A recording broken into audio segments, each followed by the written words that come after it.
Hello students, this is स्पर्श। तो कैसे आप सब लोग? आशा करता हूँ अच्छे ही होंगे। स्टार्ट करते हैं इस वीडियो को, जिसका टॉपिक है क्लासिफिकेशन ऑफ नंबर्स। अगर मैं नंबर्स की बात करूं तो उनको मेनली दो पार्ट में क्लासीफाई किया जा सकता है। First one is real number and the second one is imaginary number. अगर बात करते हैं रियल नंबर्स की, तो रियल मतलब क्या? रियल जो असली हो। असली नंबर्स, अगर मैं आपसे कहूं बेटा 5 चॉकलेट्स, तो आपको 5 चॉकलेट्स की वैल्यू पता है कि 5 कितनी होती हैं, आप गिनकर लेकर आ सकते हो मेरे पास। मैं आपसे कहूं बेटा 10 टॉफीज, तो आपको पता है 10 कितना होता है, आप 10 टॉफीज समझ सकते हो। मैं कहूं आपसे एक चुटकी सिंदूर, अब एक चुटकी सिंदूर की कीमत तुम क्या जानो रमेश बाबू? ऐसा नहीं, चुटकी सबकी क्या होती है? छोटी बड़ी होती है। रियल नंबर्स जिनकी हमें वैल्यूज पता हो, ऐसे नंबर्स जिनकी हमें वैल्यूज पता हो। 5 हो गया, 10 हो गया, -2 हो गया, 3 हो गया, 4 हो गया। ऐसे नंबर्स जो नंबर लाइन पे रिप्रेजेंट किए जा सके। अगर मैं बात करूं, नंबर लाइन हमने बचपन में पढ़ी थी। इस टाइप की कुछ नंबर लाइन होती है जिसमें राइट हैंड साइड क्या होते हैं? आपके पॉजिटिव नंबर्स होते हैं, और लेफ्ट हैंड साइड क्या होते हैं? आपके नेगेटिव नंबर्स होते हैं। बीच में आपका जीरो होता है, जीरो इन द मिडल। ठीक है, तो जितने भी नंबर्स हम नंबर लाइन पर रिप्रेजेंट कर सकते हैं, तो उनको हम क्या कहते हैं? रियल नंबर्स कहते हैं। लेकिन यहीं पे मैं बात करूं इमेजिनरी नंबर्स की, तो इमेजिनरी नंबर्स क्या होते हैं? जिन नंबर को सिर्फ सोचा जा सकता है, एक्चुअल में उनकी कोई वैल्यू होती नहीं है। अगर मैं बात करूं कि कोई नंबर चाहे पॉजिटिव हो चाहे नेगेटिव हो, उनको आपस में मल्टीप्लाई करूंगा तो उस नंबर का स्क्वायर हो जाता है। और किसी भी नंबर का स्क्वायर क्या होता है? हमेशा पॉजिटिव निकल कर आता है। से मान लीजिए मैं 5 × 5 करने की कोशिश कर रहा हूं, तो कितना निकल के आएगा? 25 निकल के आ जाएगा। यहीं पर मैं 25 का अगर रूट कर दूं तो मुझे उससे क्या मिल जाता है? 5 मिल जाता है। 5 मिल जाएगा या -5 मिल जाएगा, इतना ही तो होगा। या तो मुझे √25 की वैल्यू जब मैं निकालूंगा, या तो उससे 5 मिल जाएगा, या फिर क्या मिल जाएगा? -5 मिल जाएगा। तो इमेजिनरी नंबर्स ऐसे नंबर्स होते हैं जो रूट में तो हो लेकिन नेगेटिव हो। नेगेटिव कैसे? मैं लिख देता हूं अंडर रूट में -2। अब इस नंबर को मन में सोचा तो जा सकता है, लेकिन असलियत में इनकी कोई वैल्यू नहीं है। क्यों? क्योंकि अगर इस नंबर को मैं देखूं तो ये क्या हो जाएगा? √2 × √-1। और ये जो √-1 है, इसको हम बोलते हैं आयोटा, डिनोट करते हैं आई से, आयोटा। अब किसी भी नंबर के साथ अगर ये आयोटा मतलब ये आय लग जाता है, तो वो नंबर क्या हो जाता है? इमेजिनरी नंबर हो जाता है। क्लियर है? और भी एग्जांपल ले सकते हैं हम। मान लीजिए √-5 है, √-7 है, √-16 है, तो सारे नंबर कैसे हो जाएंगे? इमेजिनरी नंबर्स हो जाएंगे, क्योंकि ऐसे नंबर्स को हम नंबर लाइन पर रिप्रेजेंट नहीं कर सकते। देखो इस नंबर लाइन को एक बार ध्यान से देखो। यहां पर आपको नंबर्स तो दिख रहे होंगे। अगर मैं यहां पर कह दूं कि ये 2 है, तो उसको मैं √4 तो लिख सकता हूं, लेकिन यहां पे -2 है, तो इसको भी मैं √4 लिख सकता हूं, लेकिन कभी भी क्या करूंगा? -4 नहीं लिखूंगा, क्योंकि ये नंबर्स क्या हैं? रियल नंबर्स हैं, इनकी कुछ एक्चुअल में वैल्यू है। तो हम रियल नंबर्स को भी दो पार्ट से क्लासिफाई कर सकते हैं, रैशनल नंबर्स और इरेशनल नंबर्स। अगर हम बात करें रैशनल नंबर्स की, तो rational numbers are the numbers which can be represented in the form of P/Q and where Q will never be equals to 0। मतलब क्या? ऐसा कोई नंबर जो न्यूमरेटर अपॉन डिनोमिनेटर की फॉर्म में रिप्रेजेंट किया जा सके, जिसमें जो आपका डिनोमिनेटर होगा वो कभी भी 0 के इक्वल नहीं होगा।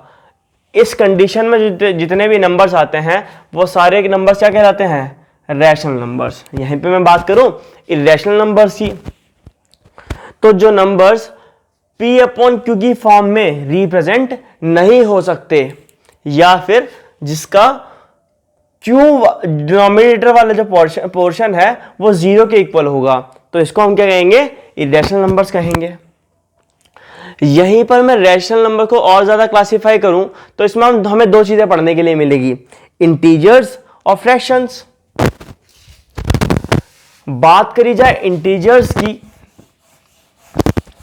तो इंटीजर्स को मैं थोड़ा सा बाद में क्लासिफाई करूंगा, इससे पहले फ्रैक्शंस पढ़ते हैं। फ्रैक्शंस के अंदर भी हमें 4 बहुत ज्यादा इंपॉर्टेंट टर्म्स पढ़नी है, repeating decimal, non repeating decimal, terminating decimal और नॉन टर्मिनेटिंग डेसिमल। मान लीजिए repeating decimal, non repeating decimal, example लेता हूं मैं कुछ, उसके बेस पे समझते हैं। तो मैं बात करूं अगर 10/3 की, तो ये क्या हो जाएगा? 3.3333 आ जाएगा। यहां पर इसको मैं 3.3 बार लिख सकता हूं। तो जो डेसिमल के बाद वाला 3 है वो बार बार रिपीट हो रहा है ना, तो ऐसी कंडीशन को हम कहेंगे रिपीटिंग डेसिमल। ऐसे डेसिमल को हम क्या कहेंगे? Repeating decimal. लेकिन अगर मैं बात करूं नॉन रिपीटिंग डेसिमल की, अगर मैं लिख देता हूं 1/4, तो इसको मैं कैसे लिख पाऊंगा? 0.25। अब यहां पर तो कोई भी नंबर क्या है, आगे रिपीट नहीं हो रहा है, तो इसको हम कहेंगे नॉन रिपीटिंग डेसिमल। एक चीज और, इस वाले एग्जांपल में 10/3 जहां लिखा है, जो 3 है वो इनफाइनाइट टाइम्स चलता ही जाएगा, कभी खत्म नहीं होगा किसी भी पॉइंट पर, तो इस कंडीशन को हम कहेंगे नॉन टर्मिनेटिंग कंडीशन। और यहीं पर इसका एग्जांपल लेता हूं मैं, तो इसको हम कहेंगे टर्मिनेटिंग कंडीशन, क्योंकि 0.25 इसके आगे तो कुछ आ ही नहीं रहा है। तो terminating, non terminating, repeating, non repeating एक बार एग्जांपल ले लेते हैं कि नॉन रिपीटिंग एग्जांपल कैसा होता है। जैसे मैं कहता हूं पाई की वैल्यू देख लेते हैं 3.14 समथिंग। अब ये जो वैल्यूज होती है ना, आगे चलती रहती है एंडलेसली, लेकिन यहां पर क्या होता है, कोई भी चीज रिपीट नहीं होती। तो जो कंडीशन है नॉन टर्मिनेटिंग, ना तो खत्म हो, नॉन रिपीटिंग, ना ही रिपीट हो, इस कंडीशन में जितने भी हमारे सारे एग्जांपल्स आ जाएंगे उनको हम कहेंगे इरेशनल नंबर्स। और अगर मैं बात करूं नॉन टर्मिनेटिंग बट रिपीटिंग, खत्म नहीं हो रहे लेकिन रिपीट हो रहे हैं, तो ये हमारा फ्रैक्शन बन जाएगा। टर्मिनेटिंग बट नॉट रिपीटिंग, खत्म हो रहे हैं लेकिन रिपीट नहीं हो रहे, तो इस कंडीशन को हम फ्रैक्शन कह सकते हैं। समझ पा रहे हो आप लोग? अब बात करते हैं इंटीजर्स की।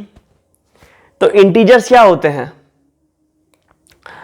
ऐसे नंबर्स जिनका फ्रैक्शनल पार्ट 0 हो, ऐसे नंबर जिनका फ्रैक्शनल पार्ट 0 हो।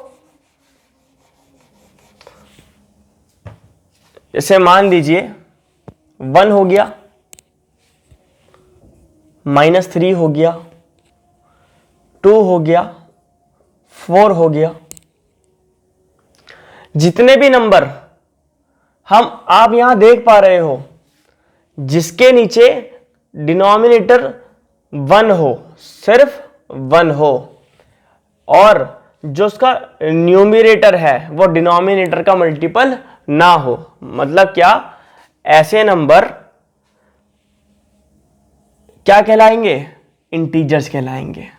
देख पा रहे हो ना आप नंबर लाइन पर 1 2 3 4 5 6 7 8, -1 -2 -3 -4 0, ये इस टाइप के नंबर क्या कहलाएंगे? हमें हमारे सारे के सारे इंटीजर्स कहलाएंगे। तो आई होप ये सारा पोर्शन आपको क्लियर है। Terminating, non terminating, repeating, non repeating, integers, fraction. अभी इंटीजर्स को भी और ज्यादा क्लासिफाई करते हैं। तो अभी तक मैंने आपको बताया इंटीजर्स वो रियल नंबर्स होते हैं जिनका फ्रैक्शनल पार्ट क्या होता है, 0 के इक्वल होता है। तो यहां पर इंटीजर्स को डिस्कस करते हैं फ्लो चार्ट की हेल्प से। इसमें बहुत सारे क्लासिफिकेशन और सब क्लासिफिकेशन हमको दिए हुए हैं। तो अगर मेनली इंटीजर्स को हम क्लासिफाई करें तो 3 टाइप से हम कर सकते हैं, पॉजिटिव इंटीजर्स, नेगेटिव इंटीजर्स और जीरो। जीरो एक्चुअली ना तो पॉजिटिव होता है ना ही नेगेटिव होता है।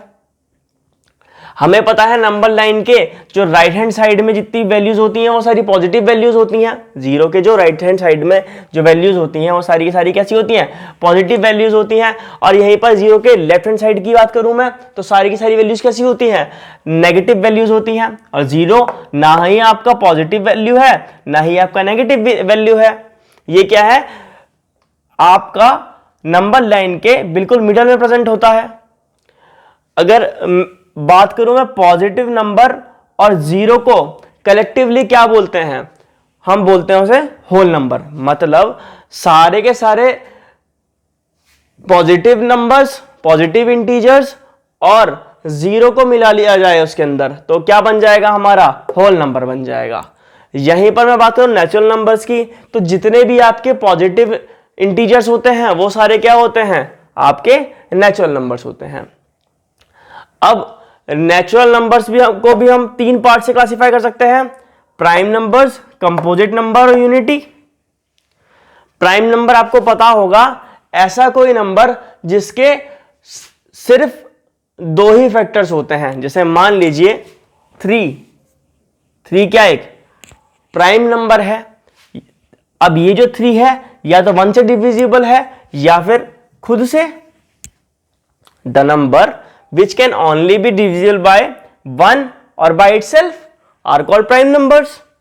यही बात मैं कंपोजिट की करूं तो ऐसा कोई नंबर जो जिसके मिनिमम 3 फैक्टर तो हो ही।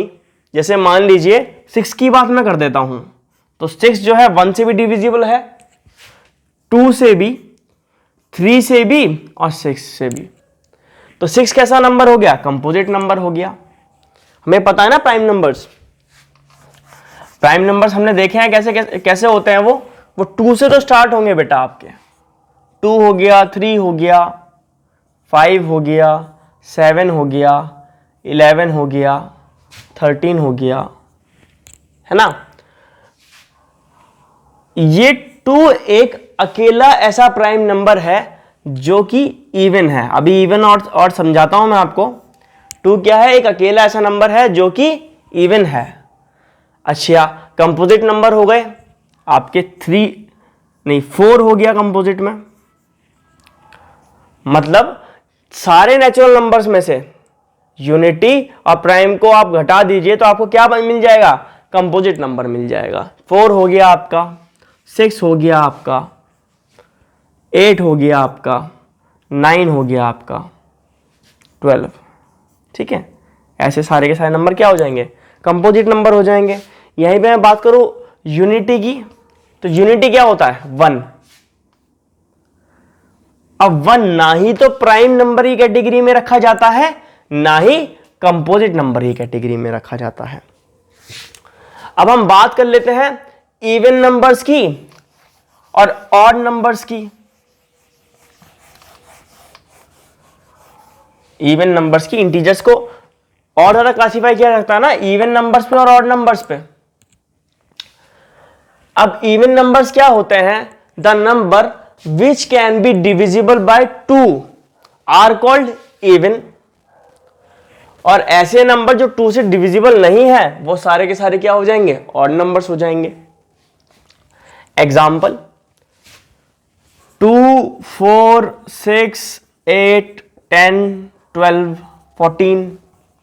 ये नंबर कैसे हो जाएंगे, ये सारे के सारे और भी आगे इन्फिनिटी तक ये सारे नंबर किस कैटेगरी में आएंगे, आपके इवन नंबर की कैटेगरी में आएंगे। यहीं पे मैं बात करूं ऑड नंबर्स की तो ऑड नंबर्स क्या होंगे आपके, 3 हो गया, 1 हो गया, 5 हो गया, 7 हो गया, 9 हो गया, 11 हो गया। तो ये कैसे नंबर्स हैं? ये ऑड नंबर्स हैं। अच्छा, एक चीज और, हर एक इवन नंबर के बाद ऑड आता है। देख लेते हैं नंबर लाइन के बाद। देखिए 1 है, 1 के बाद 2 आ रहा है। 2 क्या है? इवन है। 1 क्या है? ऑड है आपका। अब 2 इवन है, इवन के बाद क्या आएगा? 3 आएगा। तो और हर ऑड के बाद क्या आएगा? इवन आएगा। हर इवन के बाद एक ऑड नंबर आपको देखने के लिए मिलेगा। हर इवन के बाद या इवन से पहले एक ऑड नंबर देखने के लिए मिलेगा। हर ऑड नंबर के बाद और हर एक ऑड नंबर से पहले आपको एक इवन नंबर देखने के लिए मिलेगा। ठीक है, यहीं पे मैं बात करूं कुछ रूल्स की जो ऑड इवन के बेस पर हम पढ़ सकते हैं। क्या है वो रूल्स? जब भी कभी इवन नंबर को आप जोड़ोगे या घटाओगे, ऐड करोगे, सब्सट्रैक्ट करोगे इवन नंबर के साथ, तो आपको हमेशा इवन नंबर मिलेगा। यहीं पर आप किसी भी इवन नंबर के अंदर से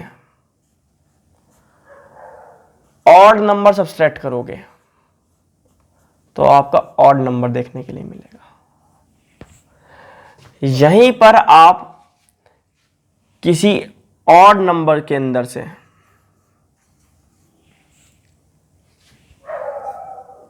इवन नंबर जोड़ोगे या सब्सट्रैक्ट करोगे तो आपको देखने के लिए मिलेगा एक ऑड नंबर। और यहीं पर अगर आप दो ऑड नंबर्स को जोड़ देते हैं या घटा देते हैं तो आपको क्या देखने के लिए मिलेगा? एक इवन नंबर। ये तो प्लस माइनस की हो गई कैटेगरी। रूल्स आपके प्लस माइनस के लिए हो गए। मल्टीप्लाई डिवाइड के देखते हैं।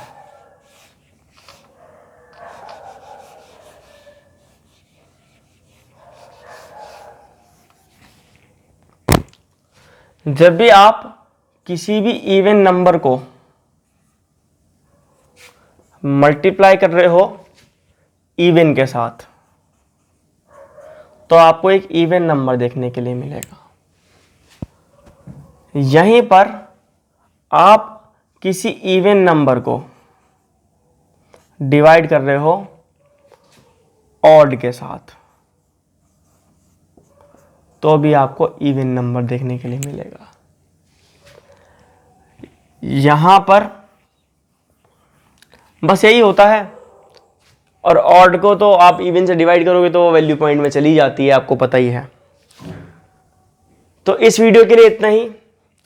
आई होप कि आप लोगों को ये छोटा सा कंसेप्ट समझ में आया होगा। क्लासिफिकेशन ऑफ नंबर्स, इंटीजर से क्लासिफिकेशन हमने समझा फ्लो चार्ट की हेल्प से। फ्लो चार्ट की हेल्प से क्या होता है? बेसिकली चीज़ों को समझना और कंसेप्ट को ध्यान में रख पाना बहुत ज़्यादा इजी हो जाता है। इसमें मैंने आपको कुछ रूल्स भी समझाए। तो आई होप गाइज आपको ये वीडियो पसंद आई होगी। ऐसे ही मोर वीडियोस को देखने के लिए लाइक कीजिए, सब्सक्राइब कीजिए, शेयर कीजिए। Thanks for watching.